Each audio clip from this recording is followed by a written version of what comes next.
Manchester City 6, Manchester United 3. Quite bizarre game where obviously United got absolutely battered, and yet they didn't quite feel that same hellish feeling that we felt maybe last season against Man City. If it had ended at half time, it would have done. Yeah.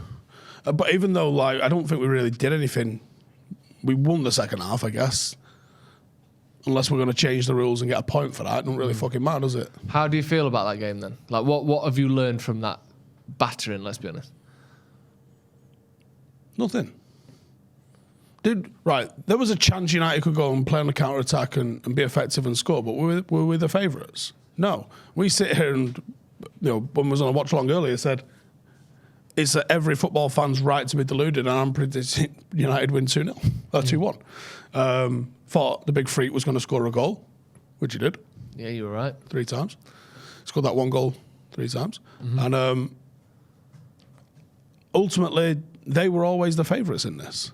You're hoping for a smash and grab playing on the counter, and it's something that's definitely feasible after seeing what we've done with Liverpool and with Arsenal this season. You think this team feels like it's set up to do it. But City are a class above. They're probably the best team in the world at the moment. And anyone that goes to the Etihad, who's trying to outplay City at the minute? Name a team in world football that would try to have more of the ball than them. Barcelona's the only one I can think of, but I still don't think they would. No. Real Madrid are going there and playing on the counter. Well, we saw it last season. Yeah, so that's how you're going to go and try and set up against Manchester City. And what did we learn about United? Nothing. We knew that this team had built up a little bit of confidence, but it was fragile confidence. It wasn't built on a foundation of months and years and trophies and winning things. It was, hey, this is going okay. We're kind of getting a grip with what the new gaffer wants us to do, but we didn't really cause them a threat. Now, in previous years, we've gone to the Etihad and lost and won, but also been a threat. Like, there's times when, in the transition, we've looked really dangerous and you've managed to turn their defence around and you've been having a few little shots here and there. And that first half today, it looked easy for them to deal with. And it wasn't necessarily that we was lacking a final ball. We was lacking the ball before the final ball. We weren't really getting anything, no sort of penetration once we had it to even begin to look threatening. It was poor from the entire forward four. And I don't know how much of that relies then upon the midfield and the defence and how much they play a part into that. McTominay was in the team on merit. Go back to the conversation we was having before the game. McTominay in for Casemiro wasn't mental. In hindsight, everyone's changing the tune, but he was there on merit. And Casemiro in a United shirt hadn't played like he wanted to start. And I don't think he was particularly amazing when he came on either, Casemiro. No, I don't think he was. So I kind of agree with you in the sense that we knew City were better than United. We knew that United at times have been defensively fragile. We knew that United can score goals against City and their defence isn't quite as good as it has been. And all of those things we saw like an amplified version of all of those things we already knew. But is there part of you that is worried or concerned, or the United's ability to concede so many goals when on a bad day seems to be at the highest it's ever been since I've watched United. In the last 12 months, we've conceded 4 against Leicester, 5 against Liverpool, 4 against Liverpool, 6 against City, 4 against Watford, 4 against Brentford. Keep it to this season where it's more relevant, I would say. All right, this season already then, we've conceded 4 against Brentford and 6 today. The worry is that was the defensive partnership. This wasn't the Harry Maguire circus. This was the 2 defenders that we had a lot of faith in. I think the negative for United and the positive for City is that they scored like 4 different types of goals for the first 4 goals. I tweeted, you wouldn't have seen it, but I tweeted just after the first corner, Eriksen marking Haaland does not fill me with confidence. The second corner he scores after getting away from Eriksen. That is on the management. If I can sit there watching it and go, that's a bad idea.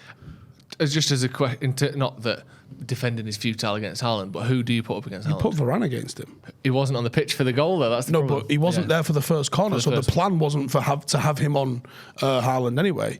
And if Varane comes off, then you've probably looked to. It's got to be McTominay after that, which I know he jumped over McTominay for it, but you've got to go man mark him. You can't just leave him be and hope that you'll get your head on the ball. He's going to attack the ball from distance. You need to have someone that's running with him. So it should have been Varane on him. leaving Ericsson on him, and Ericsson was at fault for not tracking Phil Foden for the first one. And this was where, I can't remember if we had this conversation on air or if we just had it upstairs, where we were saying there's a real decision to be made ahead of the derby. Does he bring Casemiro and play Casemiro and McTominay and go with that sort of stability? Or does he go, no, actually, when I get in possession, I want to have better quality of those penetrative balls. And actually, we had neither. We didn't go either way. We went with what should have been more attacking, and we were shit defensively. Maybe we would have been better. Again, hindsight, there's no point really talking hindsight on it.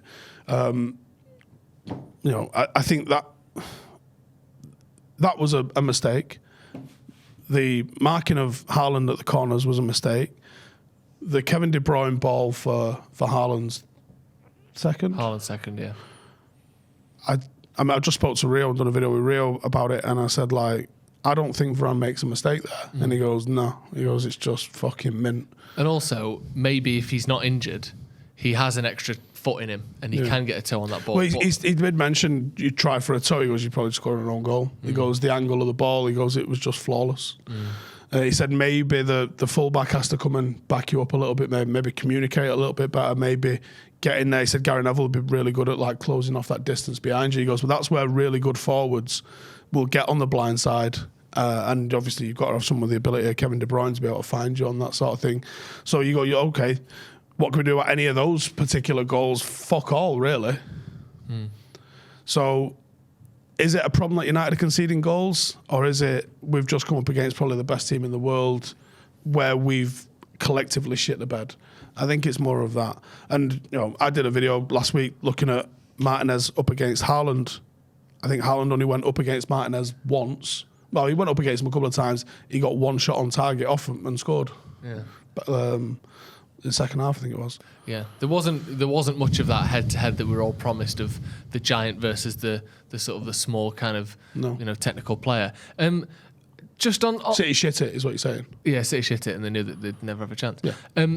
Just on the game itself, then obviously in terms of what we learned, it was an exaggerated version of things we already knew. But why do you think we were so porous today? Like first, 90 seconds in, Delo gets booked. 3 minutes in, they have that ball played across, and there's Haaland wins, got a free header at the back post. Then De Bruyne has the shot saved, and then someone else has a shot blocked off, basically off the line by McTominay. Like immediately, it felt like last season where we are just getting pissed through straight away. Why I don't think it was as bad as last season, because I thought the Liverpool game in particular sticks in my head because it was shit from all accounts. Yeah. There was like 7-8 mistakes in them.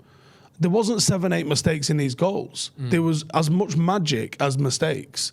Like, the one where Ericsson loses Foden, it's one person made a mistake. It's not 6 people just went fucking shit the bed. And like we said, the De Bruyne passing for Haaland, there's not really a mistake been made in that. This is a team playing at such a high level. The Liverpool one where Maguire's getting done across the front post, that didn't happen today. There wasn't just collective, absolute, what the fuck are you doing? I think it was more just how good City were. So do you think on another day, that pass from De Bruyne to Haaland might have been a foot too long, or when you take out the mistakes we did make, Martinez losing Haaland for the last goal, Ericsson dropping his man, all of a sudden they've scored 4. If we get a goal in the middle of that, maybe we disrupt their flow a little bit. Like, how do you beat a team that is playing at that level then? Is it just futile? No, it's not. We've done similar in the past. You've got to be better. Your opportunities are going to be limited. You're probably going to have a third at best of the amount of opportunities that they're going to have, because they're going to squeeze and they're going to push and they're going to be consistently putting you under pressure. When you get the ball, you've got to be decisive and you've got to bring your quality into it. Then we've seen it in the past where we've seen Marcus turn Cancelo inside out. I mean, that felt a million miles away from reality today, didn't it? But that's what you've got to do. You've got to get your speedy players in behind. The ball to them has to be good enough that they can do something with it, and then they've got to make sure that first touch is perfect. It's out of their feet enough that they can get some pace behind it. The second touch has got to be one that takes them on a trajectory towards goal, and then they've got to smash it and hit the target. And if you're that sort of clinical, you can go and win these games. And people will be going, well, is that the way you want to go and win against City? And you go, no, it isn't the way you want to go and win against City. But guess what, fuckface? This is the way you're going to have to play against these for probably the next 3 or 4 years before the tide starts to change. And even like you look at some of the top teams over the last sort of 15, 20 years, even the years Real Madrid won the league against that Barcelona team, they still didn't go to the Nou Camp and have 70% possession. They still were dominated in terms of possession and those sorts of things. It's so hard to do it against these top teams. Barcelona might have had more than like 50-odd% possession for over 10 years. Yeah. I'm sure, I can't remember the exact stat it was, but it was very recently someone did a post and was like, Barcelona have just recorded like 48% possession in the game for the first time since pre-Guardiola. Yeah, ridiculous.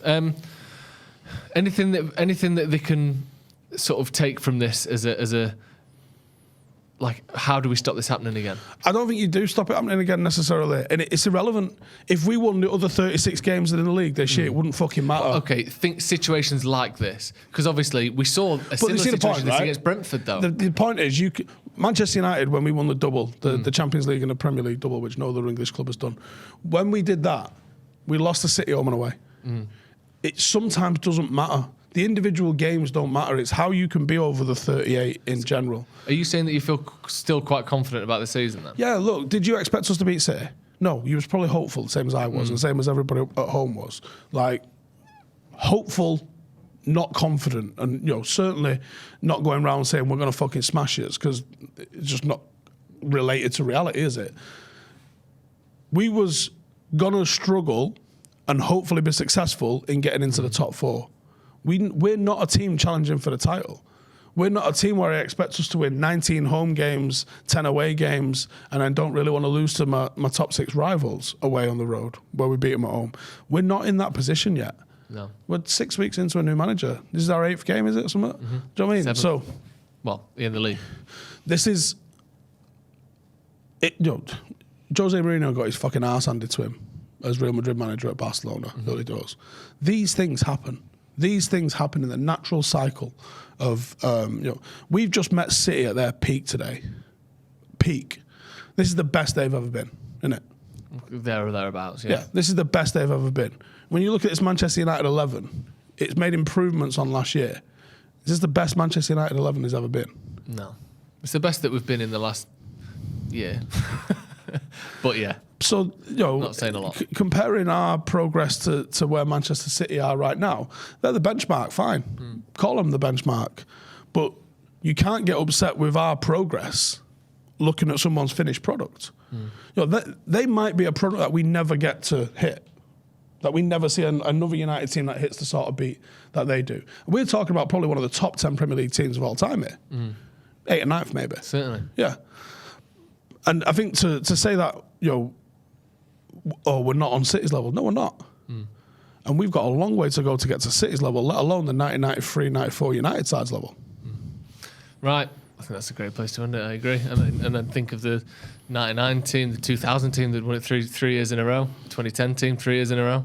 Yeah, you know what I mean?